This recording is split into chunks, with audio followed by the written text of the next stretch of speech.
The lessons this week are called Good Lessons from Bad Guys.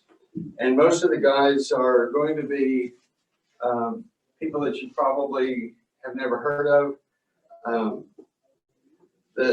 If you want to turn in your Bibles, you can turn to 1 Samuel chapter 25. We're going to be looking at that. That's where the story is. It's about Nabal and his wife Abigail and David.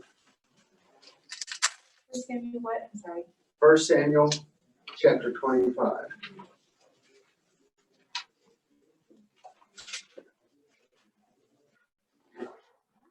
I'm going to tell you a couple things. First off, this is a unique story in that it's sandwiched in between two other stories of David where he has encounters with Saul.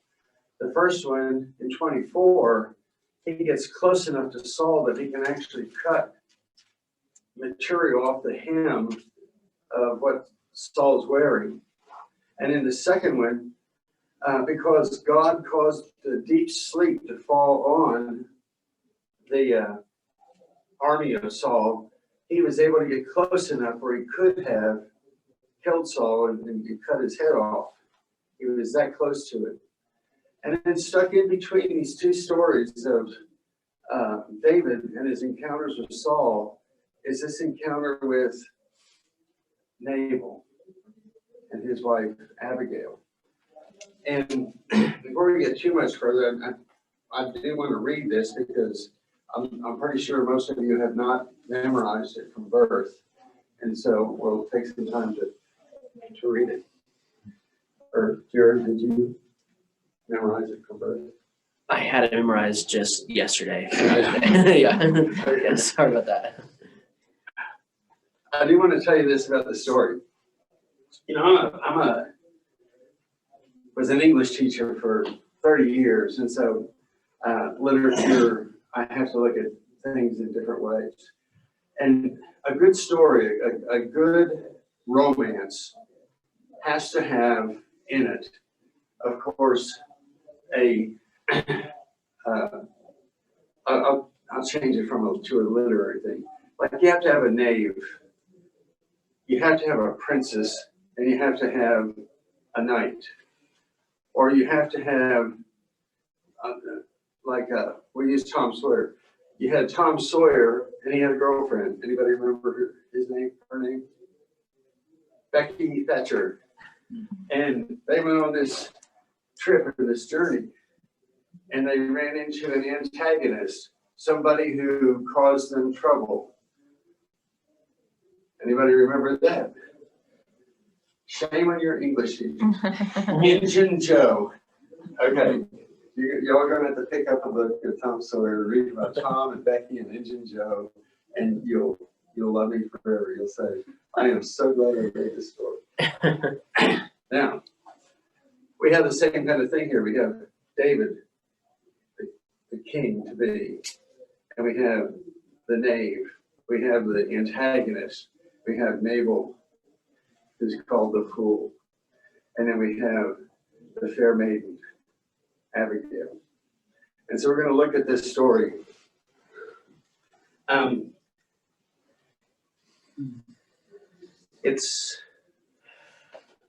It's about 40 verses or so. Anybody want to read the first 20 verses? And if you don't volunteer, then I read them. Nobody? Okay. Chickens. All right. Now Samuel died, and all Israel assembled and mourned for him. And they buried him at his home in Ramah. Then David moved down into the desert of Paran. A certain man in Maon, who had property there at Carmel, was very wealthy. He had 1,000 goats and 3,000 sheep, which he was shearing in Carmel. His name was Nabal, and his wife's name was Abigail. She was an intelligent and beautiful woman, but her husband was surly and mean in his dealings. He was was a Calebite. While David was in the wilderness, he heard that Nabal was shearing sheep. So he sent 10 young men and said to them, "Go up to Nabal at Carmel and greet him in my name. Say to him, 'Long life to you, good health to you and your household, and good health to all that is yours. Now I hear that it is sheep shearing time.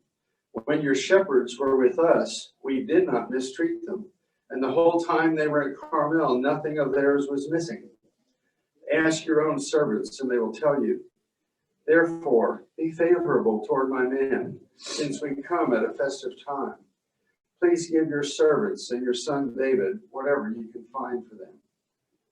When David's men arrived, they gave Nabal this message in David's name. Then they waited. Nabal answered David's servants, 'Who is this David? Who is this son of Jesse? Many servants are breaking away from their masters these days. Why should I take my bread and water and the meat I have slaughtered for my shearers and give it to men coming from who knows where?' David's men turned around and went back. When they arrived, they reported every word. David said to his men, 'Each of you strap on your sword.' So they did, and David strapped his on as well.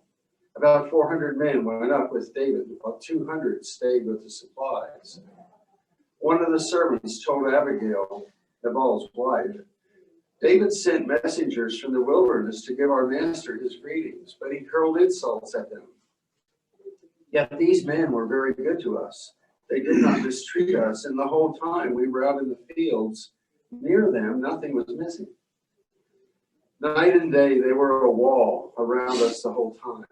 We were herding our sheep near them. Now I think it over and see what you can do, because disaster is hanging over our master and his whole household. He is such a wicked man that no one can talk to him.' Abigail acted quickly. She took 200 loaves of bread, 2 skins of wine, 5 dressed sheep, 5 seahs of roasted grain, 100 cakes of raisins, and 200 cakes of pressed figs, and loaded them on donkeys.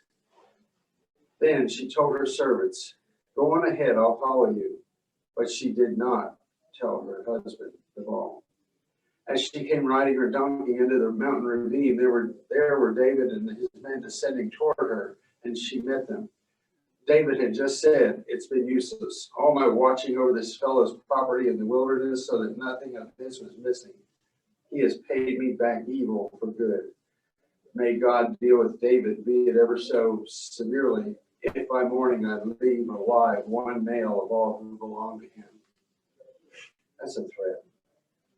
May God hurt me if I let everyone, if there's even one person living. When Abigail saw David, she quickly got off her donkey and bowed down before David with her face to the ground. She fell at his feet and said, "Pardon your servant, my lord, and let me speak to you. Hear what your servant has to say. Please pay no attention, my lord, to that wicked man, Nabal. He is just like his name. His name means fool, and folly goes with it. And as for me, your servant, I did not see the man my lord sent. And now, my lord, as surely as the Lord your God lives, and as you live, since the Lord has kept you from bloodshed and from avenging yourself with your own hands, may your enemies and all who are intent on harming my lord be like Nabal. And let this gift which your servant has brought to my lord be given to the men who follow you. Please forgive your servant's presumption. The Lord your God will certainly make a lasting dynasty for my lord, because you fight the Lord's battles, and no wrongdoing will be found in you as long as you live. Even though someone is pursuing you to take your life, the life of my Lord will be bound securely in the bundle of the living by the Lord your God. But the lives of your enemies he will hurl away as from pocket of a sling. When the Lord has fulfilled for my Lord every good thing he promised concerning him and has appointed him ruler over Israel, my Lord will not have on his conscience the staggering burden of needless bloodshed or of having avenged himself. And when the Lord your God has brought my Lord success, remember your servant." David said to Abigail, "Praise be to the Lord, the God of Israel, who has sent you today to meet me. May you be blessed for your good judgment and for keeping me from bloodshed this day, and from avenging myself with my own hands. Otherwise, as surely as the Lord, the God of Israel lives, who has kept me from harming you, if you had not come quickly to meet me, not one male belonging to Nabal would have been left alive at daybreak." Then David accepted from her hand what she had brought him and said, "Go home in peace. I have heard your words and granted your request." When Abigail went to Nabal, he was in the house holding a banquet like that of a king. He was in high spirits and very drunk. So she told him nothing at all until daybreak. Then in the morning, when Nabal was sober, his wife told him all the things, and his heart failed him, and he became like a stone. About 10 days later, the Lord struck Nabal, and he died. When David heard that Nabal was dead, he said, "Praise be to the Lord, who has upheld my cause against Nabal for treating me with contempt. He has kept his servant from doing wrong, and has brought Nabal's wrongdoing down on his own head." Then David sent word to Abigail, asking her to become his wife. His servants went to Carmel and said to Abigail, "David has sent us to you to take you to become his wife." She bowed down with her face to the ground and said, "I am your servant, and I am ready to serve you and wash the feet of my Lord's servants." Abigail quickly got on a donkey and, attended by her 5 female servants, went with David's messengers and became his wife. David had also married Ahinoam of Jezreel, and they both were his wives. But Saul had given his daughter Michal, David's wife, to Paltiel, son of Laish, who was from Galilee. So the story says it's Nabal the fool. Just out of curiosity, without using my name, how do you define fool?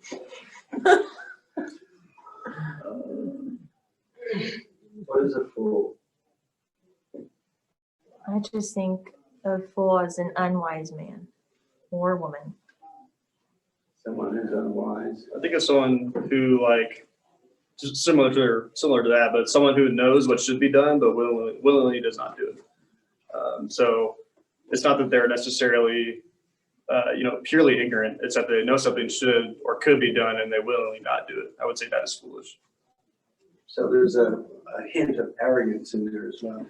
Right? Yeah. Or perhaps Self-centered. Yeah. Perhaps slothfulness or the cognitive dissonance or something like that.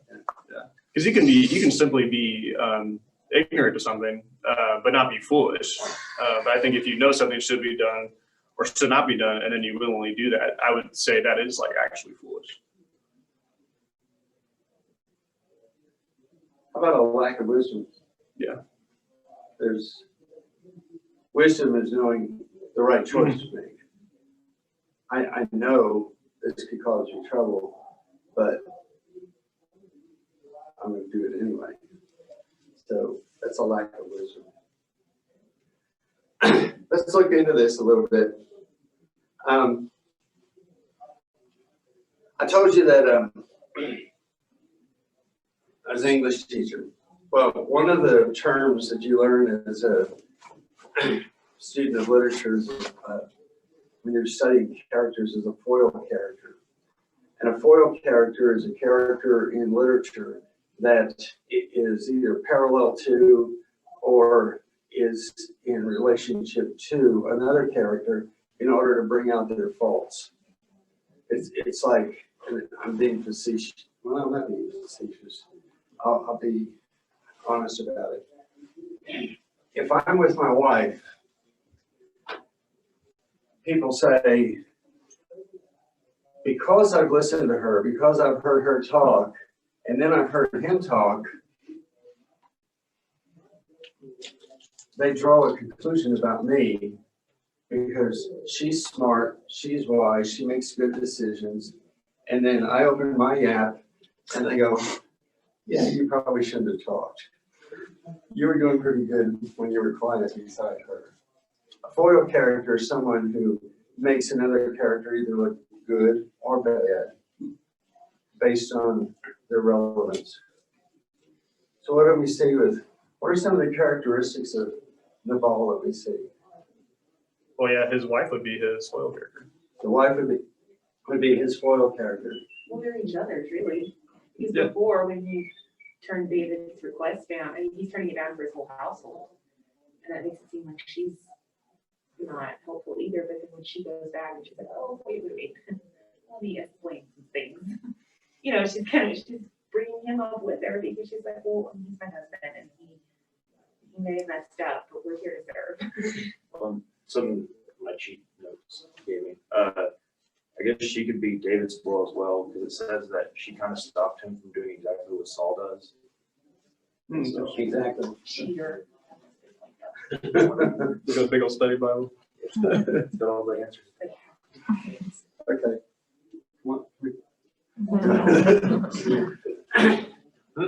So we have this, and I don't want to focus on Abigail, but in a way you kind of have to, because she is the foil for both of these characters. And she's the one that's going to bring out the information with him. If you look at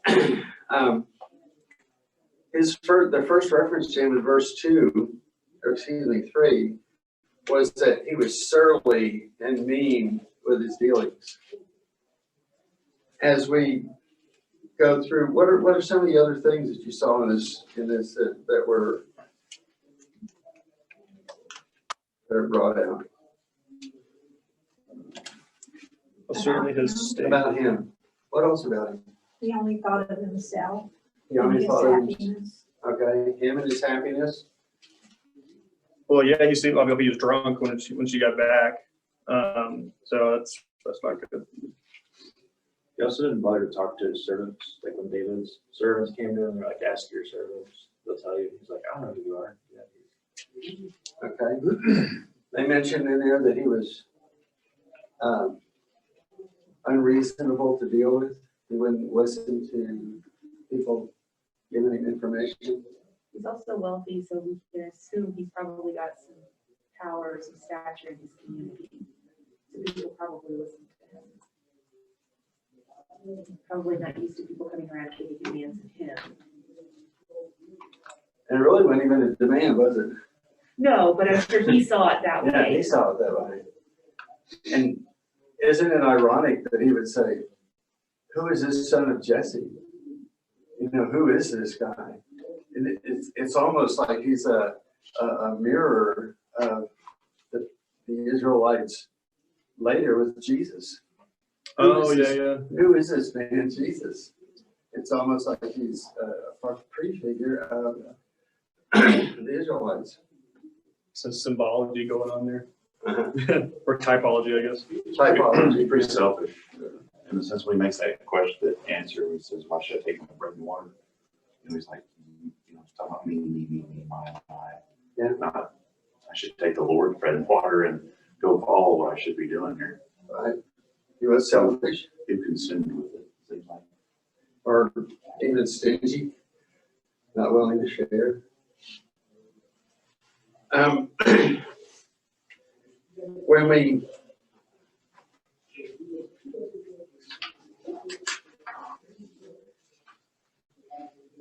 When we look at him, go down to verse 14 through 17.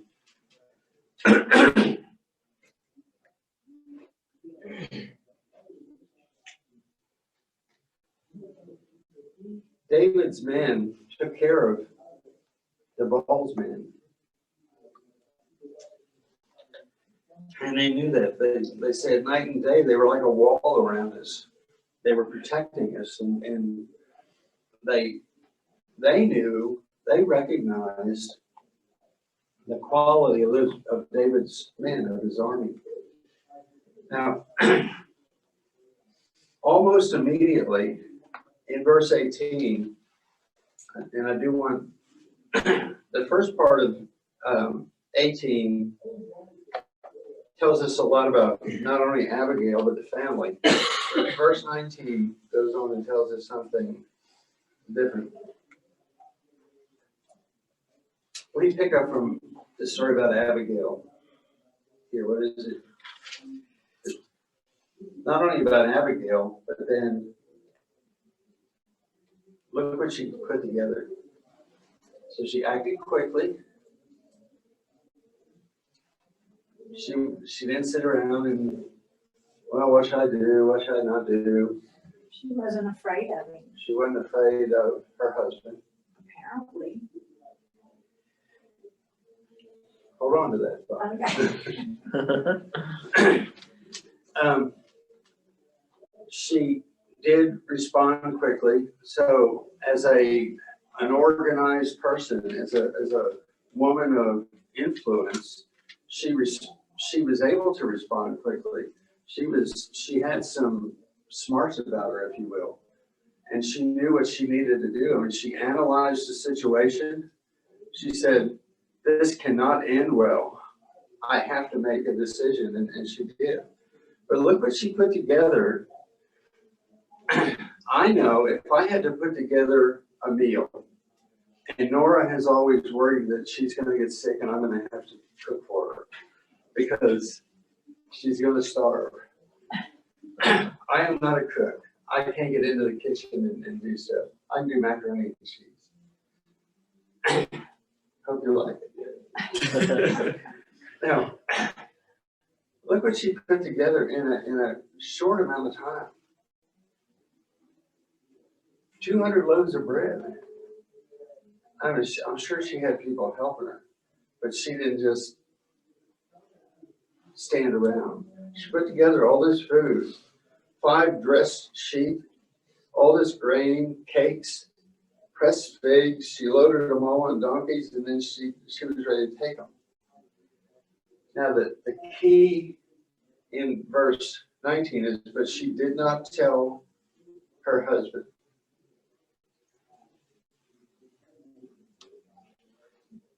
Why? He would have stopped her, and he probably would have punished her. He would have stopped her, maybe punished her. But there's another reason. Go on up to verse 25. It says, "Please pay no attention, my lord, to that wicked man." So he's wicked. He is just like his name. His name means fool. And here's a key phrase, and folly goes with him. That word folly is Nebalah, Nabal. And it's only used a few times in the Bible. If you want to write these down, you can check them later, but I'll just let you know. In Deuteronomy 22, verse 21, that word Nebalah refers to adultery. It's used in that instance, in that sentence, in that verse. In Jeremiah 29:23, it refers to rape. In 2 Samuel chapter 13, verse 12, it refers to incestuous rape.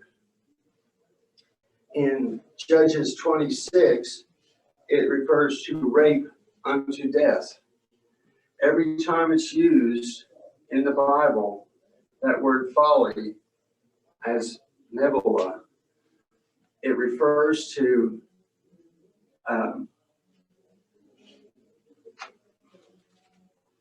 the kind of crimes that are disgraceful, the kind of crimes that would be publicly condemned and things like that. And so why would, do we have any indication that they had children? Why would she say that about him and his folly goes with him? He's more than what we've just described, a stingy, surly, unreasonable, selfish man. He probably was very abusive. There's no telling what he did to other people in the community if he had that power, if he had the ability to hide things that he was doing, or he felt that he was above scandal, that he was doing these kinds of things. She just accused him of doing some pretty terrible behavior of some sort. And so they paint a picture of this man who is doing everything that's ungodly, things that we would say, don't do those things. Don't be that person. Which is why the fool comes out.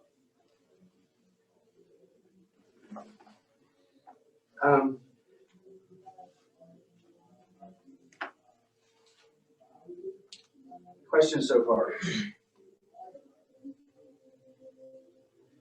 Now the intervening part there, when we start getting into verse 28 and through the story of the interaction with David and Abigail, I know I'm not focusing on Nabal right now, but the story, especially sandwiched between what David and Saul are going through on those other chapters, gives you an indication.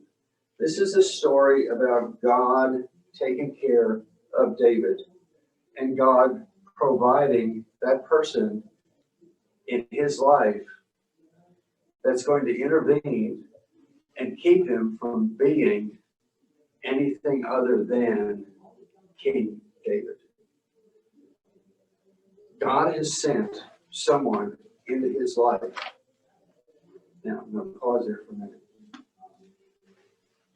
Has God,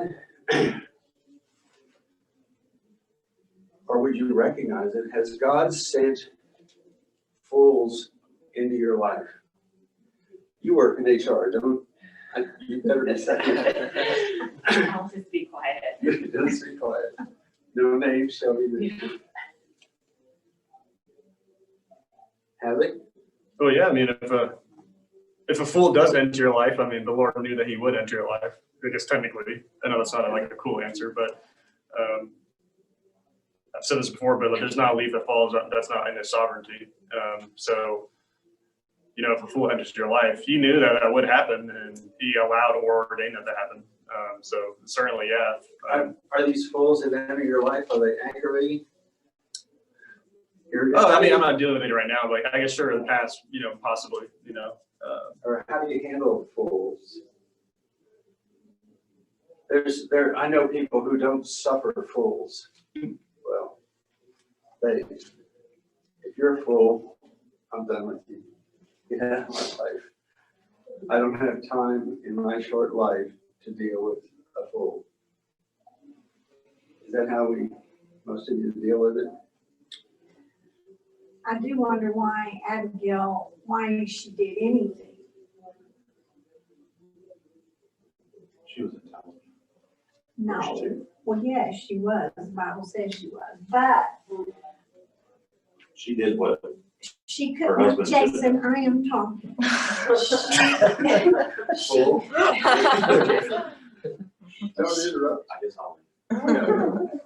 She could have just let things happen, and he would have been killed. In some ways, her problems would have been solved. I mean, I wonder why she intervened. If he was this evil man. You know, what were you gonna say, Jason? I think she intervened because she knew that was the right thing to do for David. She knew David was on the run. Her husband didn't do what he's supposed to have done to give provisions and food and everything for David. She saw that the servants came out and did those things. She heard the story. She thought, I need to do this. And so she brought 60 pounds of grain and how many loaves of whatever. And she brought more than she needed to feed his servants and his army. And so she in turn took up the slack that her husband unfortunately didn't recognize. She in turn did the right thing rather than her husband did the wrong I thing. think there's a lot to it too. I mean, it says, David says, you know, I'll leave alive no male who belongs to him. That could very well mean children too. And a mother's instincts, I mean, that's got to kick in pretty quickly. I mean, if she knows that this is coming, she knows this is going to affect everyone, even if it means getting rid of this abusive, horrible man in her life, it could be losing a lot of good things too. And it might have been, I mean, not to accuse her of being selfish as well, but we all have those moments, and maybe that's part of what caused her to act so quickly. It's easy to look at a fool and go, he got or she got what she deserved. She didn't look at it that way. She knew he was abusive or whatever, knowing that he had this horrible life and knowing that he's going to pay his due.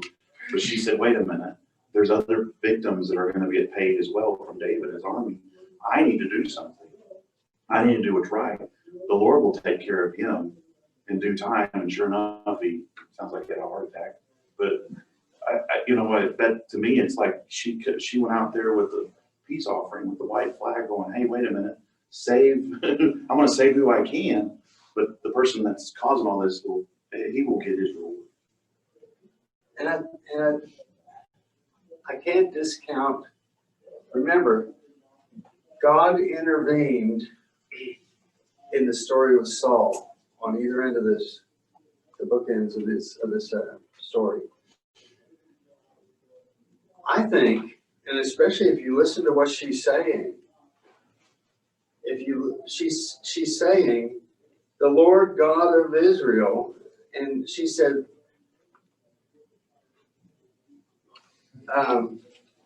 when the Lord has fulfilled for my Lord every good thing he promised concerning him and has appointed him ruler over Israel, my Lord will not have on his conscience. I think she was inspired. I think God was working in her life because she recognized he's going to be the king.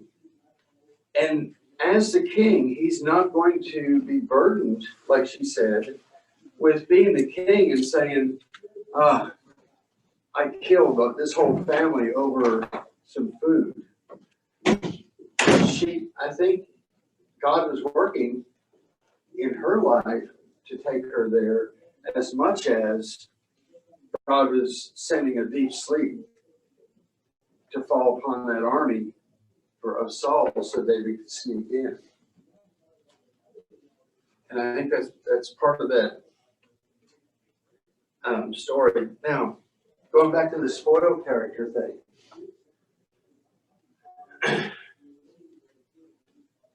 Had David done what he wanted to do out of anger, that would have been a foolish move in the long run. But she came to him with wisdom, and he listened. And it takes that kind of wisdom to be able to listen to good, common sense direction from somebody. When somebody's coming to you saying, you really shouldn't do this, God will bless you if you don't do this.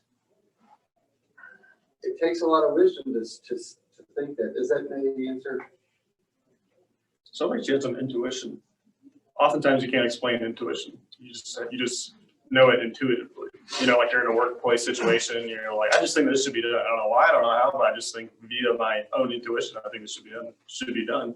So it sounds like she had some, godly intuition of some sort. Just exactly explain particularly why she did what she did, but it just seemed intuitive in my view. But I think we have to be careful, and you say this a lot, William, I can't believe you're talking about it this way, but we have to be careful wise man accepts correction. how we interpret God's dealings. Because, yes, what you said is true. I can see where he might have been working in this life and working in this life towards David's good, but then you have to say, where was he on the rooftop when David was watching Bathsheba? When David had Bathsheba's husband murdered, when he took Bathsheba as a wife, all of that transpired. And I guess you could pick things out and say, well, God was working and so on and so on. So I think we have to be careful assigning to God what he's doing.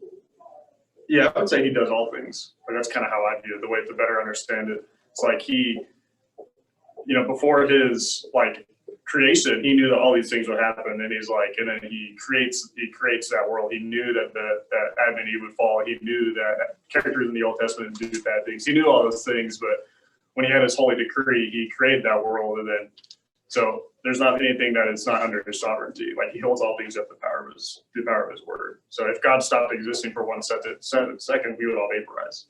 And so that doesn't necessarily mean that he enjoys all the bad things that happen, i.e. sin, for example, but he knew that he would sin, and it happened. And he ordained that world to be created. Even if we say God did not inspire her or push her in that direction, she still was an intelligent woman. She still was smart. She still knew what to do. She was resourceful. And even if it's just on her own, she recognized, she knew who he was, she recognized, and she knew from a wise standpoint that taking revenge on her husband wouldn't be good for David, and that he would regret it probably. So he still was in a good place, recognizing her wisdom. Had he not, he would have certainly been the fool in this story. After diving into this and considering what's before and after it, I'm kind of now on the opposite side of this story being about Nabal, and also why it's really even included in a bad guy's study, because to me this story really is about her. And obviously, I mean, David went up against Saul, like you said, in the book or in the chapter before and after. And here's Nabal, I mean, he's a bad guy, but he's no Saul. And he is ready to rain fire down on this guy. He's like, I'm done. Take him and everyone who knows him. And I mean, it just seems like kind of a jump. Yeah, I really feel like this story is more about Abigail than we originally gave it credit for diving into this. There's a really good book called "Is God a Moral Monster" by Paul Copan, and he highlights that the Old Testament oftentimes is descriptive, not prescriptive. And so all the things that the Old Testament characters did were not necessarily good. Oftentimes they're simply descriptive of what they did. So in the last paragraph of the chapter, it says that he had 2 wives. But that's just descriptive. It doesn't mean that polygamy was prescriptive. So it's not the Genesis model that we see. A lot of people will take out paragraphs from the Old Testament, like that one where he had multiple wives, and say, "Oh yeah, the Bible ordains polygamy." It's like, no, that was descriptive. That's not prescriptive. And so, could be that, yeah, just bouncing what you said, it could be that maybe some of the things that David was doing was not always correct. That's considered descriptive, not prescriptive. And I know we need to go, but just as a side note also, she wound up having a child with David. His name was Daniel, which is found later in 2 Samuel. But anyway, well, I appreciate your comments. I hope this is at least a different character that you may not have looked at or paid attention to. Come back and we'll look at some more bad guys and their foil characters or whoever. So I appreciate it. Thanks. Thanks so much. Appreciate it. Yeah.